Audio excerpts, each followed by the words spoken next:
So our first speaker of today is Dr. Dominik Berger. Dominik is a professor at the Swiss Institute of Equine Medicine at the University of Bern. He has published extensive research on both mare and stallion reproductive behaviour and will be talking to us today about this fascinating topic and sharing his research on how social signalling affects reproductive strategies in the mare and stallion. Thank you, Dominik.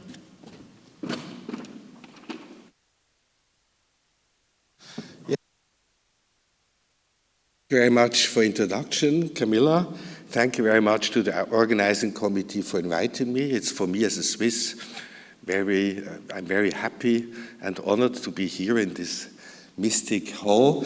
I speak to you about a topic which looks first a bit exotic, reproductive strategies of mares and stallions, but we think this could be quite of interest for you, breeders which are working with natural service.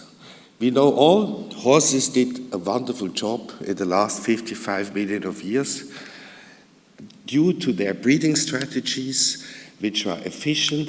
They achieved what we have today without stud managers, without veterinarians. They did a very nice job.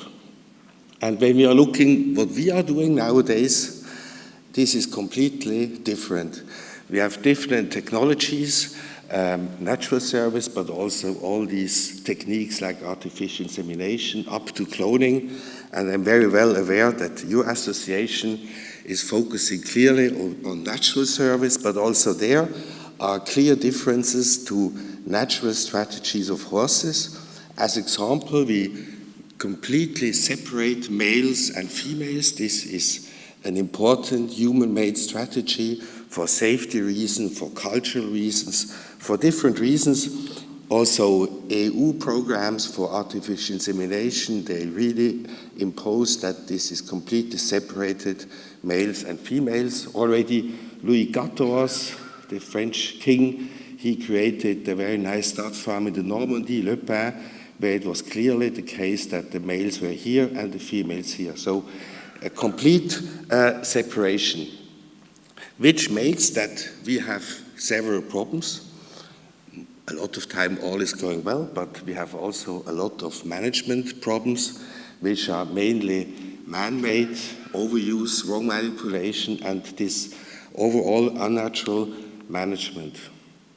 This gives, on the continent in every case, more and more ethical concerns, and I also think that here in England, this might come up once, that animal protection people are looking more closely at what we are doing. We have fertility problems.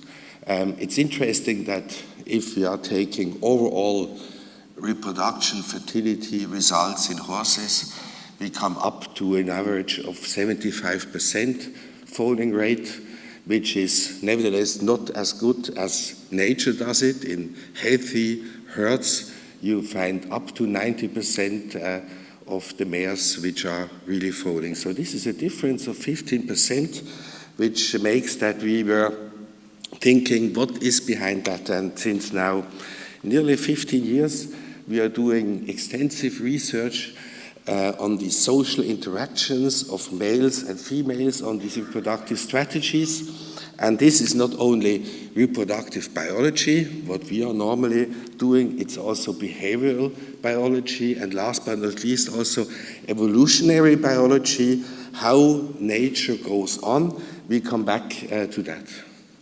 We know all, when we observe horses in nature, we know all there are harem bands and bachelor stallion bands. Interesting is these mares which are going out of the harems, which are going quickly out. They are offspring of the harem stallion. They go out, let them breed by a bachelor stallions and come back, which means that in a normal harem only about 65% of the foals are issued by the harem stallion and the other foals are issued by bachelor stallions. And the harem stallion all that accepts. So there's a lot of interactions. Interesting is also that these harem bands are very constant units, different size. Normally it's not the stallion who is the boss, it's normally a dominant mare who is the boss. The stallion has other jobs, And they have, as I said, this dispersal procedure that the young fillies can go out, let them breed, and come back.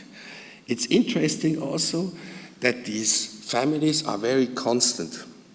In all other mammalian species, when there is not the breeding season, the mares will separate from the stallion, and in the breeding season they come together again.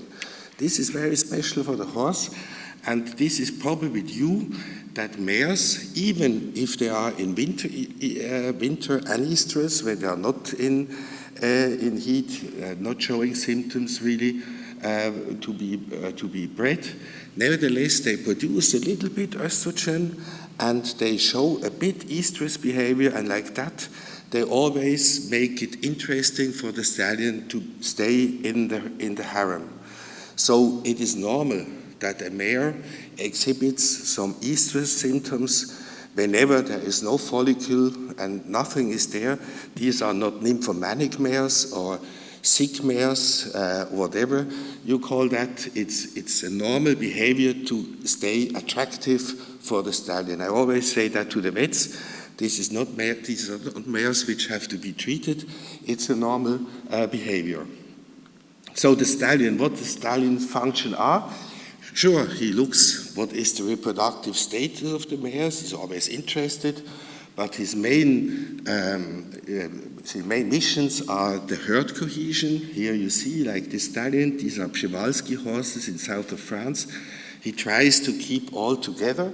He follows also the dominant mare, but he's responsible for the protection of the herd. That's his main mission, and he can for that also tolerate an assistant stallion.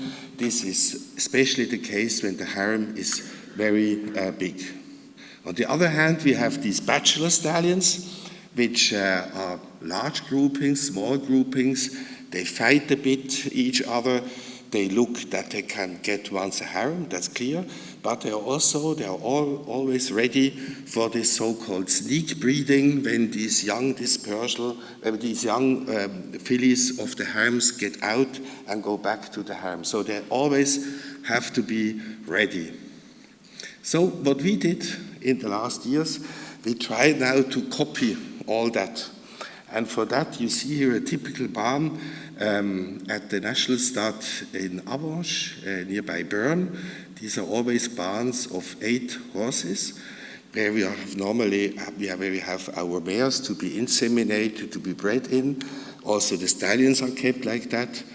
And in 2006, we started first. Everybody thought I'm crazy. I said, let us do it like that the stallion has his box and he can run free in the box. The only problem with that is that you really have to close all, that there is not something happening between mare and stallion, and that he cannot go out. I have here a little video. This was a stallion which was fed, which was separated for the mares for an hour when they go out, whatever.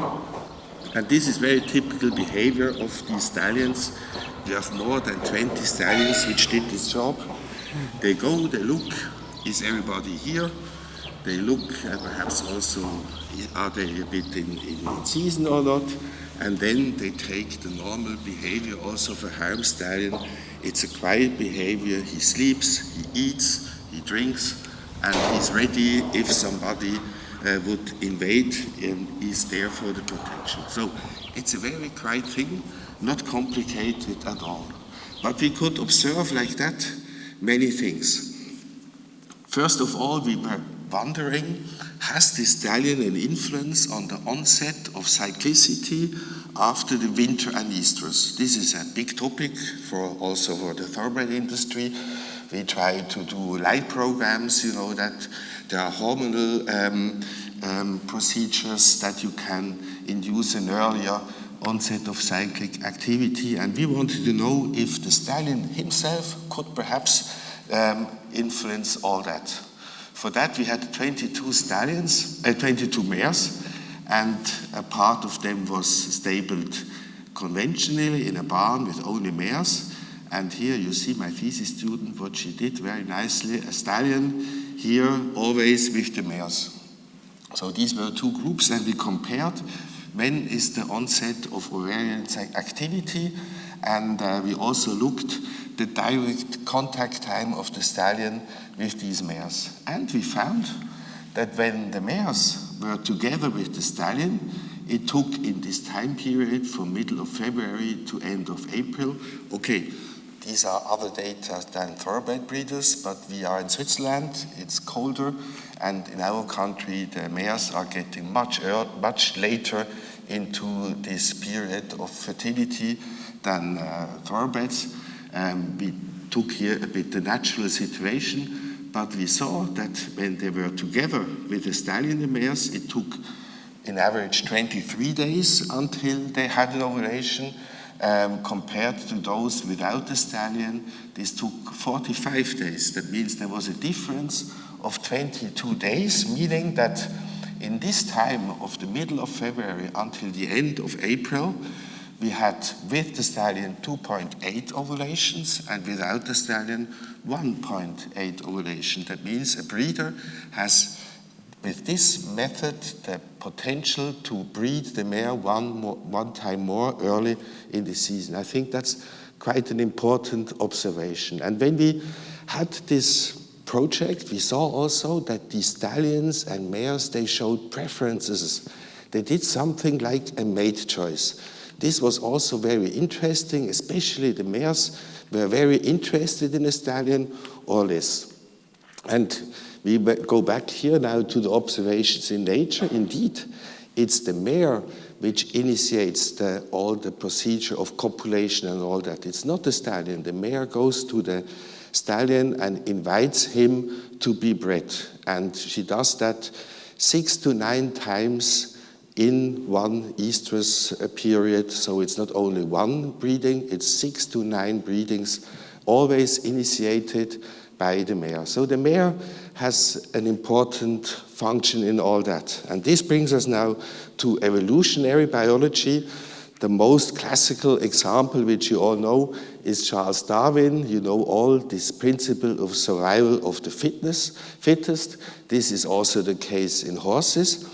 Another thing which is interesting in these theories of biologists, of evolutionary biologists, is, for example, this principle of optimal ratio of costs and benefits. All what we observe in nature is not just done for fun. There is always a sense behind, and it's always the most effective what you can imagine. So this we always have to keep in mind, and this was also a bit the basis of our research.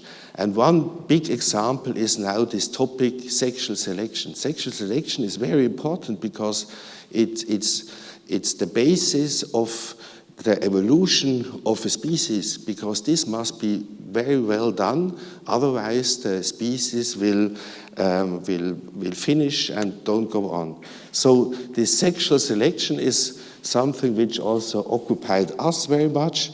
We look now what are the responsible traits for this mare selection for males. And we have there 3 different types. We have the visual traits, which we know very well. Somebody is attractive or not. There are also vocal traits. And the third are these olfactory traits. We did some research on these visual traits and vocal traits in several experiments, a lot of experiments where you show stallions to mares and so on. It's an exciting experience. And first of all, we found that the preferences of a mare are not the same when she is in estrus or when she is in diestrus. This is not the only mammalian where this is the case, but the mare is completely different in diestrus than in estrus. In diestrus, she will especially prefer larger stallions, older stallions, which are supposed to give a better protection. They, in general, also choose more stallions which have very low-pitched voices. This is probably a bit the analogum of the testosterone, which is signaled like that. But interestingly would be also, are there genetical factors? And this brings us to these olfactory traits. where it has been found that there is also an influence of this so-called major histocompatibility complex, a terrible word, called MHC. You know all what this is, perhaps not now, but in a second. The MHC are these transplantation antigenes. We all have cells with some antigenes on them which signify this cell belongs to me or to you or whatever. Everybody has this thing, and it's important in transplantation medicine. We know all that you just cannot transplantate the liver from one to the other one. It's a question of this MHC who rejects or accepts. And it was found that this MHC is also signaled by the urine, by the sweat, by all these excretions which a mammalian or other species can have. It's also signaled to the environment. And so it was found that in more than 20 species, it's proven that the partner choice, the mate choice, is much influenced by this MHC, and normally a male or a female would prefer a partner which has a completely different MHC, which has a completely other immunological constellation. And this makes sense because if you would choose a very similar MHC similar partner, then you would make your immunological advantage very small. And if you choose a dissimilar partner, then you have a much higher spectrum. These are now topics for the evolutionary biologists. Is it now the good genes theory, or is it just to avoid inbreeding? A lot of discussions happening there.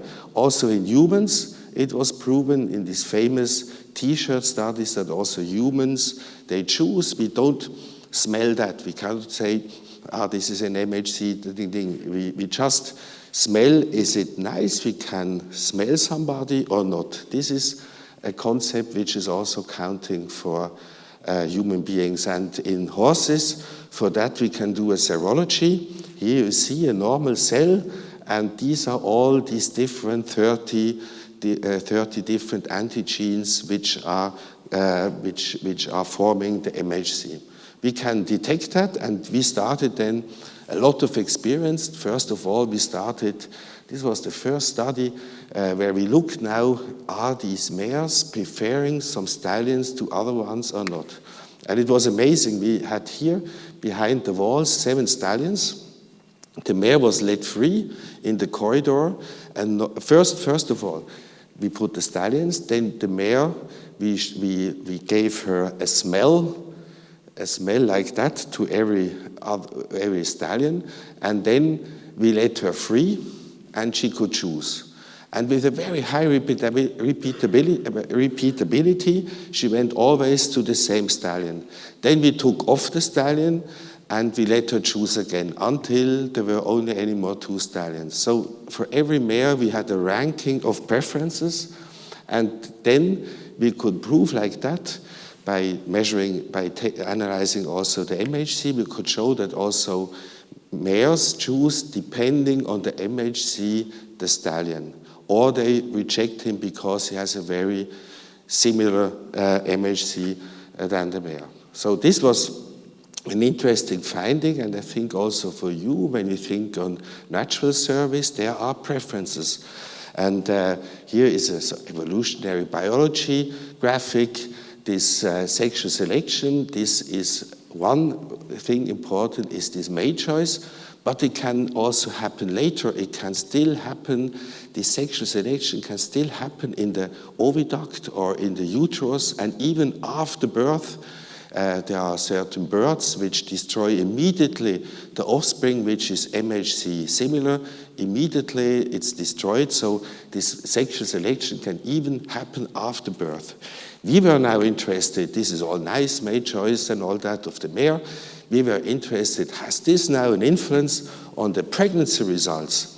And first of all, we looked, is the stallion himself, the donor stallion, or in artificial insemination programs, the semen, is there an effect of this?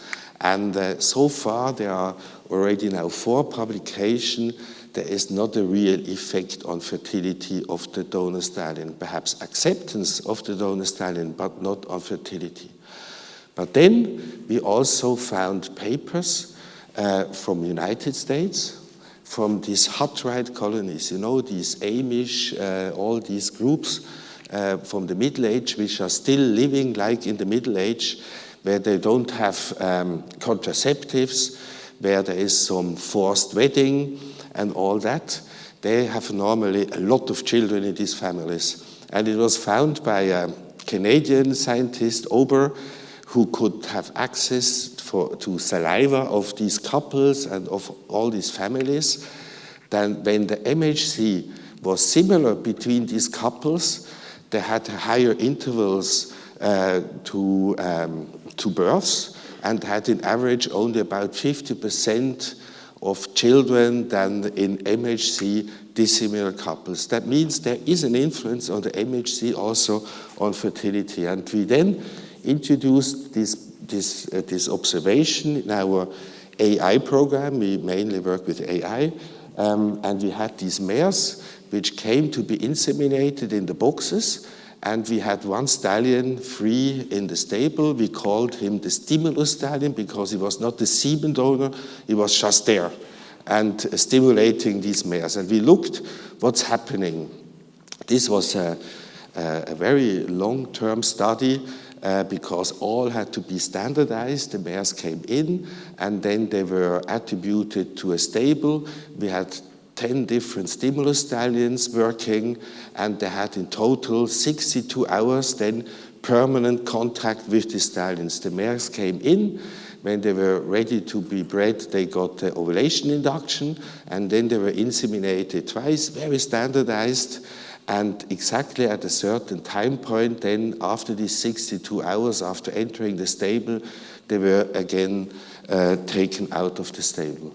So what we found was now that in stallions, in mares, which were in contact with a dissimilar stimulus stallion, they were not bred by that one, they were just in contact with this dissimilar stallion, they had per cycle a fertility of 55%, and those mares which were in contact with a similar stallion, which they wouldn't have chosen, it was only 35%. So there was a difference of 20% that mares had a better chance to be pregnant when they were with a corresponding stallion which they would have chosen. And now you have imagined, this means that the mare, normally when she's bred, she's fertilized. Probably is thought about in 95% a fertilization in a way takes place. But then happen a lot of mechanisms in the oviduct, in the uterus, of elimination of embryos. And this is here shown with that these mares, they were fertilized, but they choose after fertilization, do I want to keep the embryo or not? And the hypothesis behind all that is that a mare which is with a MHC similar stallion, she says, ooh, it's not a good constellation, I'm fertilized, but I kick away the embryo, a bit simplified said. So we call that a post-copulatory cryptic female choice. We can say now we have not only mate choice, we have also a process taking place in the early gestation. Since now 6 years, we are collecting embryos out of these constellations, and we find that all happens probably in the oviduct in the first 6 days after fertilization, that there is this selection process by the mare. And what is very interesting, and this is nearly finished, this study, we see that also in another protocol, that we find the following. If the mare is dissimilar to the stimulus stallion, good situation, we have equally males and females. If it's a bad time for the mare, she has to be with a stallion she would not choose. She will give birth a third to a male and 2/3 to a female. So she doesn't only select if she wants to keep or not, she would select a female, she would keep a female and not a male. Why that? If the population size is getting smaller, that means the choice is not anymore there. The mare has the responsibility to get the populations bigger again. And this she does by producing females. Males, it's not interesting. There must be more females to increase the population size. This is a theory which is known in all species, but it's the first time that this observation took place now in relation to this MHC. So also for other species, very interesting. We go further, we look now what is the mechanism behind that, and we examined especially this oxytocin. You all know oxytocin for contraction of the uterus, for the milk production, but oxytocin is also an important hormone when you get the love. This is proven that you have very high levels of oxytocin, so it's a bit the love hormone. And we wanted to see, is this love hormone, is that different when the mare is teased with a stallion, dissimilar or dissimilar? This was also an extensive experiment, and what is interesting for you, in every teasing, we have a sharp increase of oxytocin followed by a slow decrease. So instead of injecting oxytocin, you could also think to tease the mare. This is also a very effective method to increase the oxytocin, which would then also contract the uterus. In our study, we found that this was very individual. One mare gives higher oxytocin, less oxytocin in relation to MHC similarity with the teasing stallion. So we didn't find an influence of this MHC on oxytocin secretion. Now, we're very current experiments. It's our corona experiments. I was always wondering, what influence has that now on our natural service? And we started now with the first trial. We covered mares. We had 9 mares at disposal, which we could cover in the morning with a MHC similar stallion, in the evening with a dissimilar stallion, and then in the next cycle we turned around.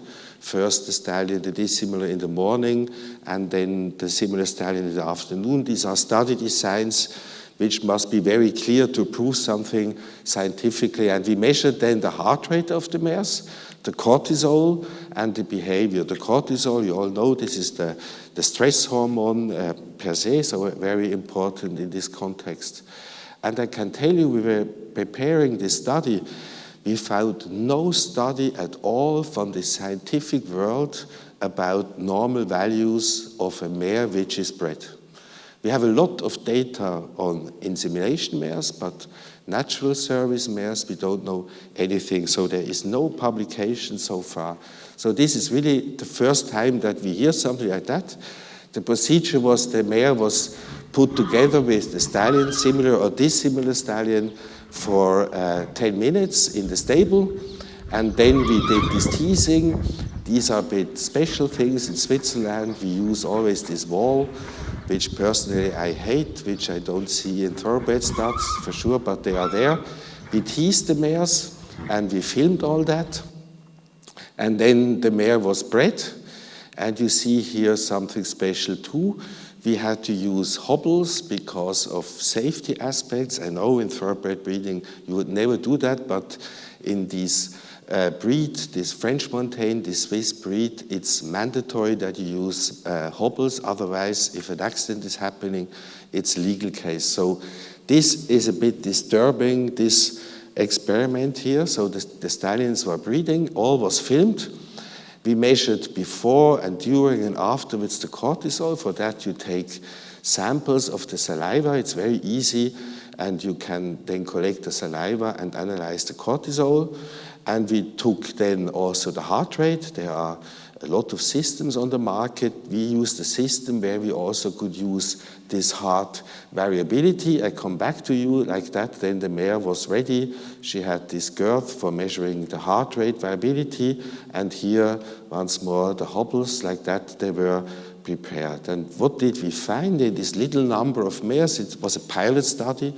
Now for a bigger one, we saw that when the mare was MHC similar, they secreted a bit more cortisol than if the mare was, if the stallion was dissimilar. That means this is a little observation that the mare which is bred by a MHC similar stallion, she experiences a bit more stress. We then analyzed, as I said, the heart rate. These are complicated computer programs. But here you see perhaps the first time some data about the mare which is bred by natural service.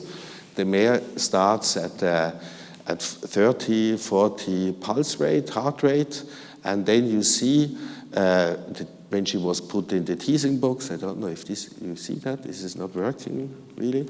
You see the mare comes in the teasing box, it's a bit increasing, the teasing, not a big increase, and then we put the hobbles, this is already quite an event for the mare, and the breeding, then she achieves a value of about 85, heart rate of 85 beats per minute, and this decreases then afterwards.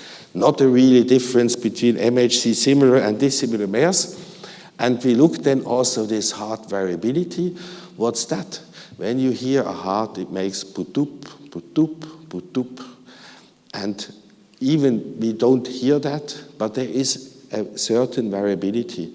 And if an animal or a human being comes into stress, this putup, putup gets very rigid.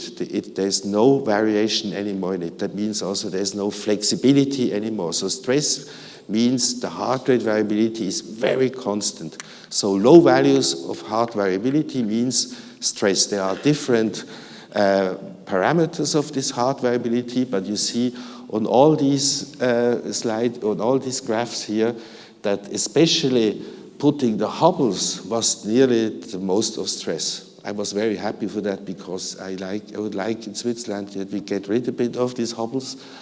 But you see, it's the most stress, but also the breeding itself, it gave in all graphs a certain stress. But the hobbles was even worse.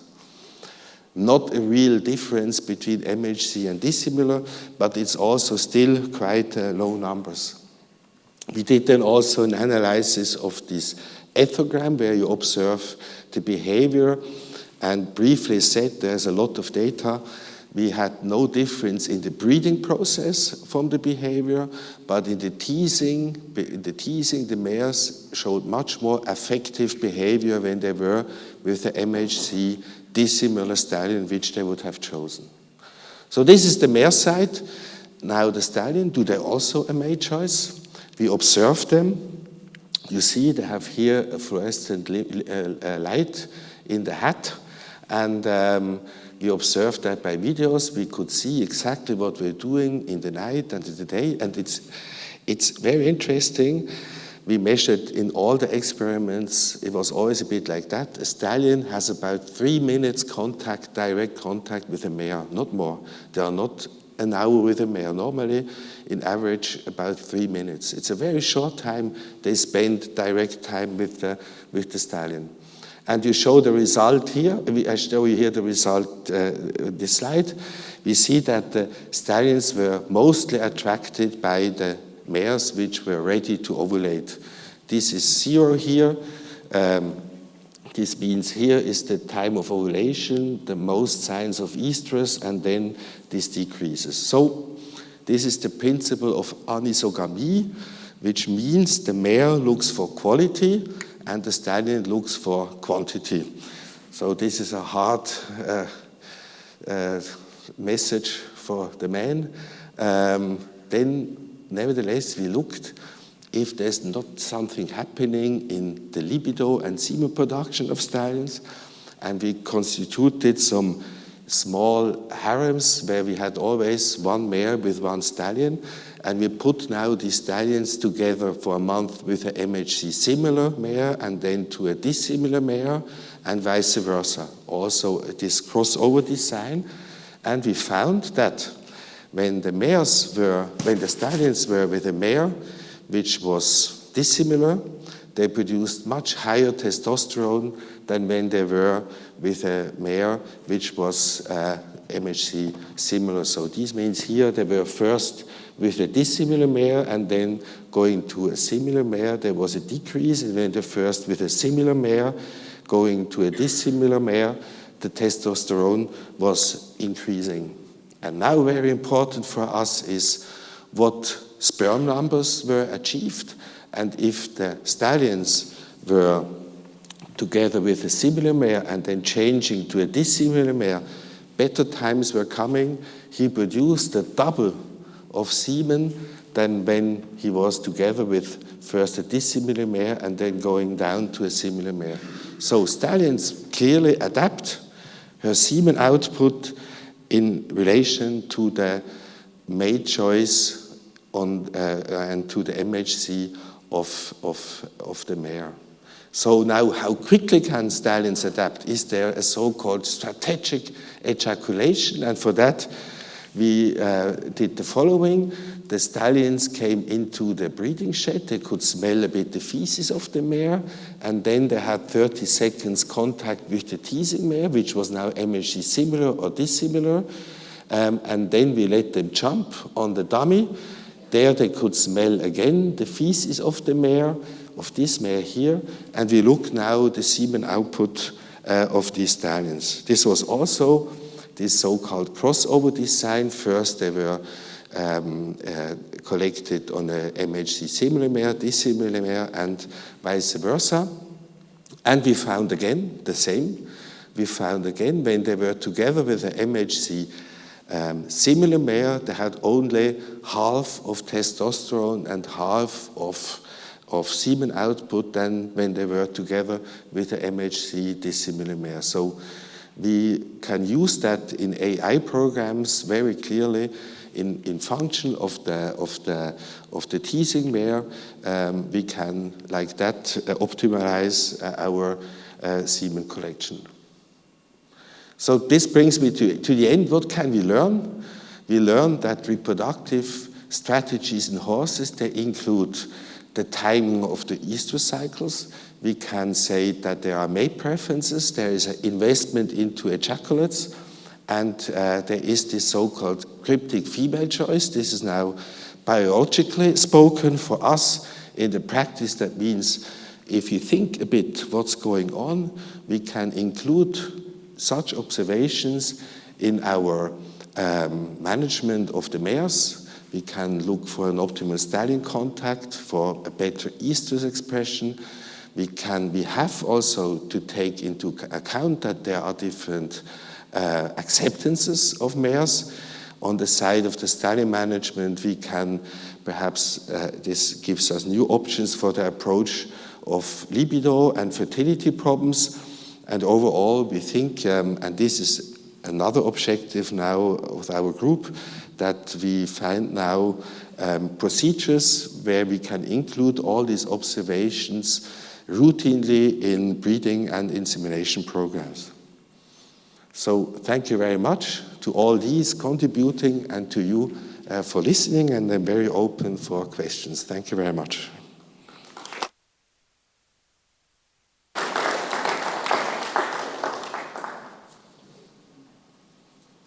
Anyone doesn't have any burning questions, we might take them later in the discussion. Or, oh, sorry. You have one? Yeah, of course. We might just ask you to speak into the microphone, if that's okay, just the questions here. Most people say I don't have a problem.